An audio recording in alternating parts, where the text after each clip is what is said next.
Selanjutnya kami persilakan terlebih dahulu kepada Saudara Dirjen Pembinaan Penempatan Tenaga Kerja dan Perluasan Kesempatan Kerja Kementerian Ketenagakerjaan RI, lalu dilanjutkan Saudara Wali Kota Cilegon, dilanjutkan kembali oleh Saudara Bupati Morowali untuk menyampaikan paparannya. Perlu diketahui kurang lebih kita memiliki 248 industri dengan 131 adalah PMA. Berdasarkan data dari Badan Pusat Statistik Kota Cilegon, tahun 2020 struktur produk domestik bruto Kota Cilegon didominasi oleh sektor industri pengelolaan dengan persentase sebesar kurang lebih 54%, dengan angka PDRB per kapita kurang lebih sebesar 233,02 juta rupiah per tahun. Dengan angka tersebut ya dinyatakan bahwa beberapa waktu yang lalu berdasarkan BPS bahwa Kota Cilegon ini kota yang paling kaya nomor 4 se-Indonesia. Tapi dengan karakteristik industri yang padat modal, sebuah ironi justru terjadi pada sektor ketenagakerjaan di Kota Cilegon. Cilegon ini selalu peringkat ke-7, peringkat ke-8 secara presentasi jumlah angka pengangguran terbuka. Kami baru berupaya kemarin dengan bekerja sama dengan seluruh HRD yang ada di Kota Cilegon, 2 kali pertemuan.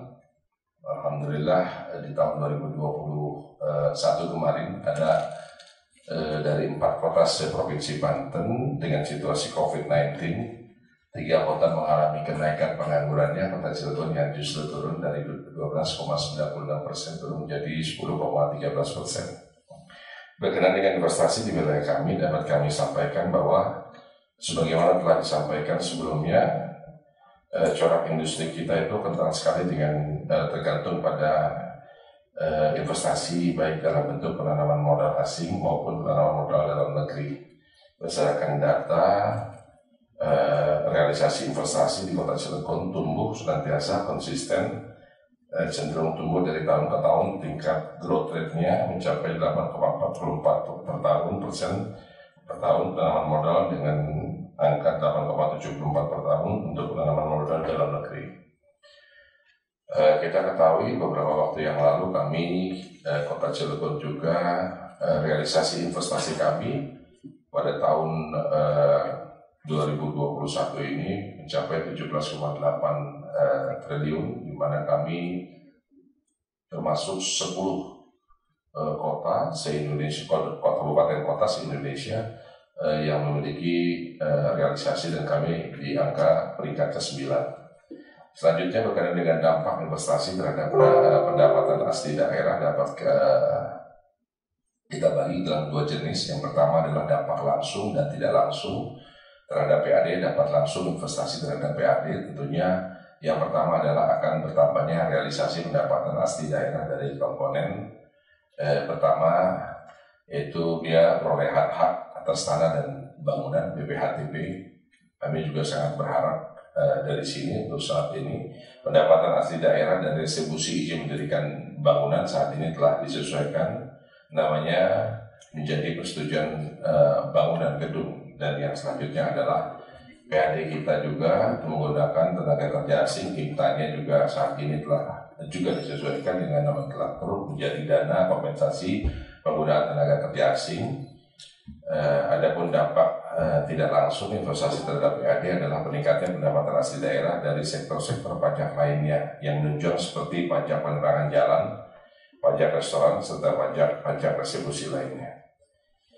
Gambaran proporsi pendapatan asli daerah terhadap persentage ini sangat berpengaruh pada tahun 2021 dibandingkan dengan total realisasi investasi dengan pendapatan asli daerah hanya 3,54%. Kemudian dapat kami sampaikan bahwa untuk tahun 2021 pendapatan asli daerah Kota Cilegon sebesar 603,949,910.405 rupiah. Dari total pendapatan tersebut kita bagi bahwa pajak daerah kita ini sebesar 77%, retribusi daerah sebesar 2%, hasil pengelolaan kekayaan daerah dipisahkan sebesar 3%, dan lain-lain PAD yang sah adalah sebesar 18%.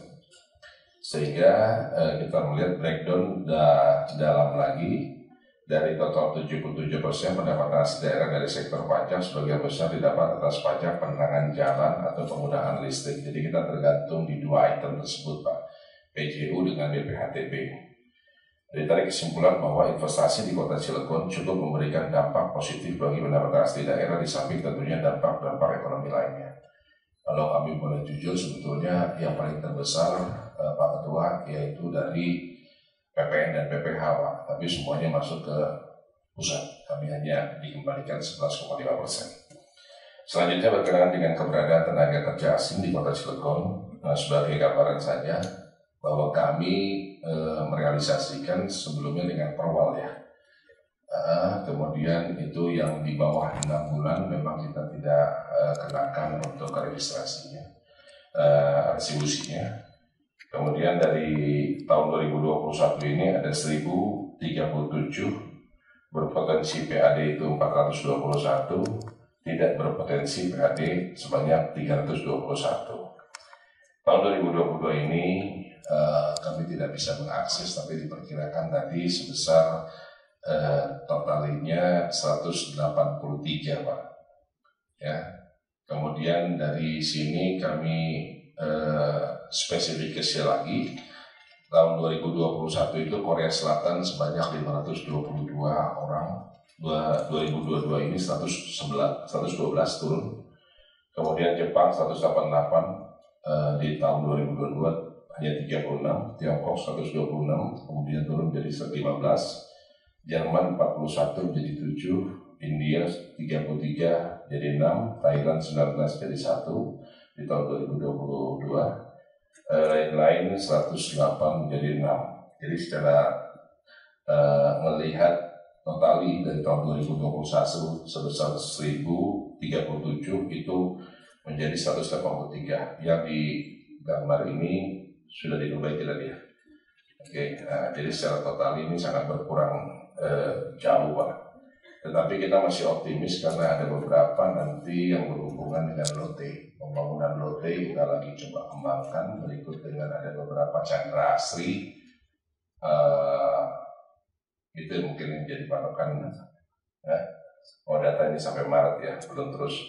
Realisasi pendapatannya kita melihat bahwa pendapatan asli daerah dari seluruh retribusi izin menggunakan tenaga kerja di Kota Cilegon dalam 3 tahun terakhir rata-rata mencapai target, Pak. Ya, tahun 2021 aja yang tidak mencapai target sebanyak minus 2%.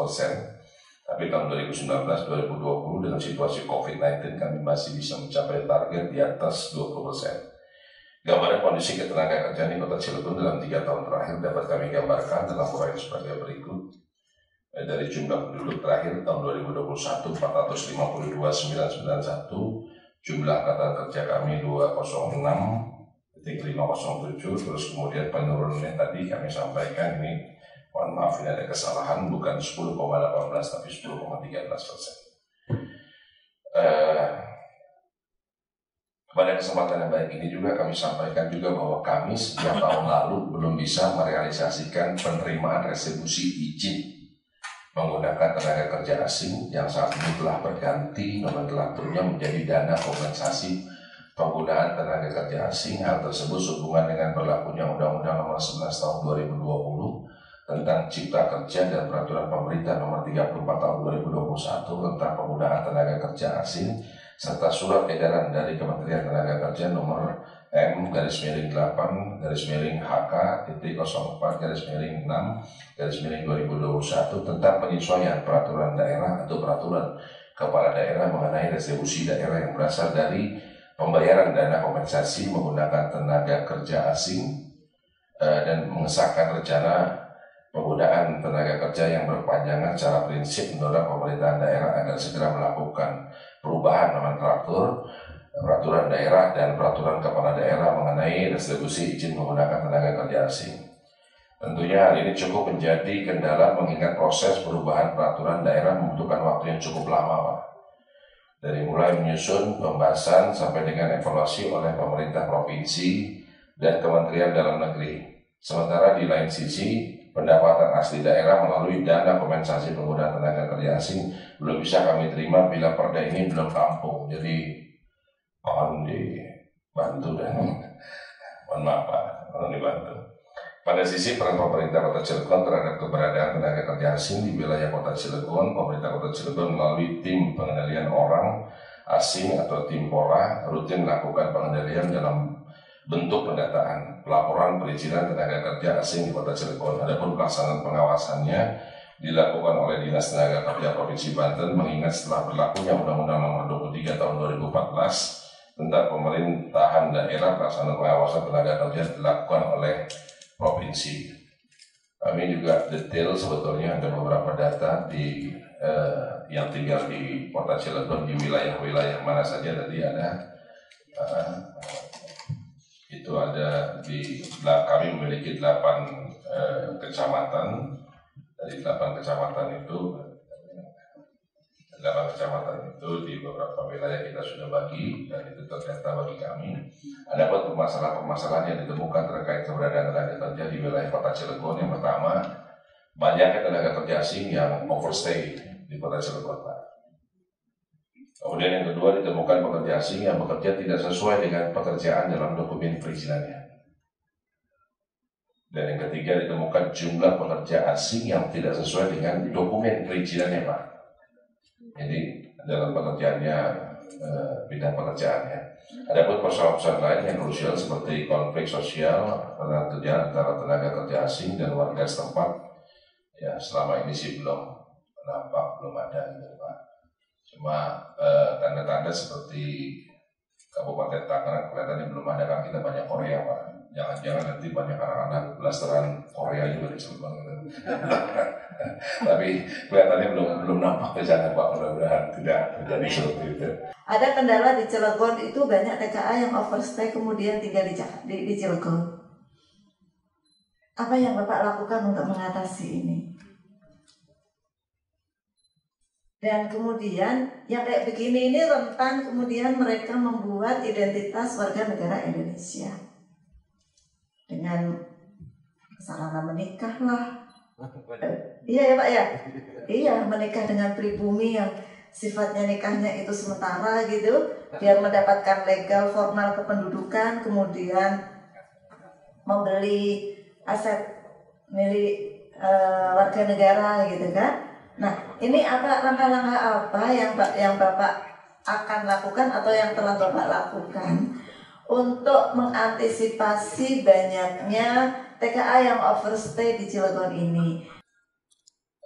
Masalah tenaga kerja asing ini menjadi perhatian khusus kami di Komisi 9 karena banyak sekali baik di media maupun laporan masyarakat tenaga kerja asing yang masuk ke Indonesia baik melalui surat dan kemungkinan besar legal.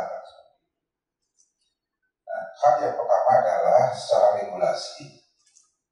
Secara regulasi ini kita lihat sekarang kan ada Undang-Undang Cipta Kerja, tadi ada masalah dari Pak Bupati sangat kesulitan menyusun peraturan daerah karena aturan turunannya itu belum terbitkan dengan Undang-Undang Cipta Kerja. Nah, apakah dari Pak Dirjen ini sudah melakukan langkah-langkah seperti peraturan presiden, advokasi peraturan menteri lah paling sedikit, sehingga ada kepastian jangan sampai nanti dengan tidak adanya regulasi saat ini. Kalau kita lihat ini salah satu kasus ini kan akhirnya ada kegampangan baik masalah kepastian tenaga kerja asing maupun distribusi atau pendapatan daerah yang nantinya akan didapat dari tenaga asing tersebut, termasuk regulasi tentang transfer teknologi atau kemampuan. Jadi langkah-langkah upaya kami yang pertama adalah pada saat kami dilantik tanggal 26 Februari di bulan Maret, kami sudah mengeluarkan surat edaran wali kota nomor 560 garis miring 928 di Senayan tahun 2021, di mana setelah kami memanggil 2 kali seluruh HRD Kota Cilegon adalah dalam rangka untuk pemagangan terlebih dahulu. Artinya ada keterkaitan, ada kedekatan. Kemudian dari situ kami juga bisa meminta kepada mereka bahwa di Senaker Kota Cilegon itu memonitoring Pak untuk semua industri yang ada di sana itu, dan alhasil dari beberapa transfer knowledge yang tadi seperti Bu Rina sampaikan bahwa perusahaan-perusahaan asing seperti Posko dan yang lainnya sekarang juga sudah mulai Pak, dan itu terdata, dan rekrutmennya sekarang lebih banyak, lebih daripada 70%, seperti MFI, terus kemudian dari Posko kemarin rata-rata itu adalah lebih dari 70%, yang di bawah 75% itu tenaga kerja lokal Pak. Nah, upaya-upaya kami ini juga alhamdulillah membuahkan hasil ya. Jadi tadi kami sudah sampaikan dari beberapa upaya lain selain UMKM, terus kemudian kami bikin yang namanya opang.cilegon.com saingan dengan Grab, yang tetap ini kita lagi mau cobain lagi dalam rangka pengangguran ini. Pengangguran kami satu-satunya se-Provinsi Banten, 3 kota yang menurun 2,56% pada tahun 2021 kemarin. Kemudian menjawab tadi Ibu Nur hal mengenai yang stay tentunya setelah habis kontraknya, overstay. Sebetulnya usaha pembinaan oleh tim Pora, Sbangpol ya, dilakukan monitoring secara rutin Pak terhadap PKA overstay. Maka kami juga bekerja sama dengan Lurah, Camat, TNI Polri, notabene kita pantau. Memang dari kurang lebih 1037 tadi itu yang tinggal di Kota Cilegon hanya 690 karena kita berbatasan dengan Kabupaten Serang. Nah, jadi di beberapa kecamatan sebagai contoh saja bahwa di Cibeber itu ada kecamatan Cibeber 153, Cilegon 21, Merak tidak ada, dan terbanyak di Purwakarta yaitu 238 dari total 690. Jadi kita monitoring. Sampai saat ini kami mengatakan tidak ada kedapatan bahwa adanya kawin kontrak atau apa di sana, itu belum ada laporan kepada kami. Terus kemudian perihal mengenai tenaga kerja asing yang tidak ada ahlinya, itu juga belum ada laporan sama kami Pak. Kalau untuk di wilayah kami, karena kan memang teknologinya adalah rata-rata kimia dasar Pak, jadi tidak bisa sembarangan orang-orangnya. Kemudian TKI yang masih aktif tentunya dilakukan pengawasannya secara, kami hanya membantu saja pengawasan karena ini adalah bidangnya provinsi, dan kewenangan kota hanya sebatas sosialisasi dan pengendalian TKI. Kemudian terima kasih nih Pak Ketut, memang sampai dengan saat ini Pak, sejak Oktober tadi disampaikan Pak, kita nggak bisa narik retribusi Pak, target kami berkurang Pak. Dan sampai dengan Maret ini juga kita belum ada kepastian. Kalau Marwali mungkin kan ada 6.000 jadi cepat gitu loh Pak. Kami belum sampai saat ini, mudah-mudahan Pak Dir segera buat kami juga gitu. Karena hitungan kami ini lumayan per tahun itu kurang lebih 6-7 M sebagai PAD buat kami gitu. Ya, tentunya kami minta komunikasi sekarang alhamdulillah dipertemukan ini Pak Charles, dengan begitu kita nggak susah berkirim surat dan yang lainnya. Sekarang ketemu Pak Dirnya, komunikasi nanti jadi lancar. Mungkin itu yang dapat kami sampaikan. Perihal mengenai satu lagi tadi pertanyaan terakhir, perusahaan-perusahaan industri mana saja tadi ditanyakan kepada Marwali, tapi nggak apa-apa, kami juga jawab. Bahwa Semen Jakarta kami ada 46 ya. Kemudian Asahi Mas Chemical ada 34, yang terbanyak ya Dosan Heavy Industri di Indonesia itu ada 24, kemudian ada Grut Java Industri 34, paling banyak memang Krakatau Posko 201, kemudian Nippon Shokubai ada 46. Jadi kalau saya lihat begini lebih banyak dikuasai oleh Korea, Jepang, dan ada lagi dari Tiongkok, kurang lebih seperti itu. Pak Wali Kota, ini kalau saya lihat data yang disampaikan tadi kan dari 2021 total jumlah tenaga kerja asingnya 1037, di tahun ini menurun menjadi 183, ya cukup jauh ya. Yeah. alasan utamanya apakah karena perusahaannya tutup atau sudah terjadi transfer of knowledge sehingga tidak lagi membutuhkan tenaga kerja asing atau apa gitu Pak? Iya. Jadi tadi yang saya sampaikan Pak terkait dengan peraturan itu kita kan nggak bisa ngecek data sekarang Pak. Data itu sampai dengan Maret Pak. Jadi kita bagaimana kita bisa mendata gitu. Jadi sebetulnya sih kita akan ada masuk banyak lagi Pak. Cuma karena tadi sistemnya kemarin sudah close, kita nggak bisa lihat lagi. Mungkin kami akan datangin satu-satu aja Pak secara manual untuk sementara. Ya kan, tapi kan ini kan kewenangannya masih kewenangan provinsi gitu loh Pak, itu masalah kami Pak. Jadi artinya realita di lapangan mungkin angkanya tidak seperti ini ya? Ya, nggak pasti saya akan tidak seperti ini dan kemungkinan besar lote akan masuk Pak. Jadi gini Pak, segera informasi saja bahwa kita ada proyek yang memang akan besar Pak, terutama di lote. Kita sudah bekerja sama dengan Disnaker untuk penerimaan tenaga karena dia ada perluasan lahan ya, dan kemarin juga kami sudah ketemu Pak Menteri sehubungan dengan hal itu, tolong diperhatikan gitu Pak untuk lote. Jadi kita ada rencana penambahan minimal 3.000 terlebih dahulu, tapi bukan asing memang Pak. Jadi tenaga kerja lokal yang memang dipercayakan kepada kami untuk nanti rekrutmen bekerja sama dengan Disnaker. Kemudian Cakrasti kemungkinan besar akan masuk kurang lebih 25.000 itu untuk tenaga yang lokalnya saja. Tapi nanti tapi bertahap ada 10.000 terus kemudian 10.000 sampai dengan tahun 2028 Pak. Tenaga asingnya juga ada. Nah, tapi tadi data ini tadi kami juga tanya sama PHT ini kok turunnya sama juga, drastis banget dari 1037 menjadi 183 gitu loh Pak. Tapi beliau bilang aksesnya udah nggak bisa terbuka lagi gitu, seperti itu ya. Ya seperti itu Pak. Dan tinggal saja ketua mengenai transfer knowledge itu. Jadi kami sudah bekerja sama dengan industri khusus kimia bahwa memberikan selama 2 tahun ini berapa? 77 untuk D1 Pak. Setara dengan D1 bekerja sama dengan Untirta dan langsung cara industri. Terus kemudian baru tahun ini kami minta untuk karena ini ada perluasan besar sekali di Chandra Asli rencana itu ada 10 yang diberikan untuk D3 Pak, untuk transfer knowledge-nya. Dan secara pemerintah Kota Cilegon, kami memang salah satu janji kampanye kami adalah kami berikan 1.000 beasiswa per tahun selama 8 semester. Jadi dalam rangka Pak Ketut untuk mempercepat dalam arti kata SDM nanti ke depan kita supaya orang Cilegon itu bisa bersaing secara nasional Pak.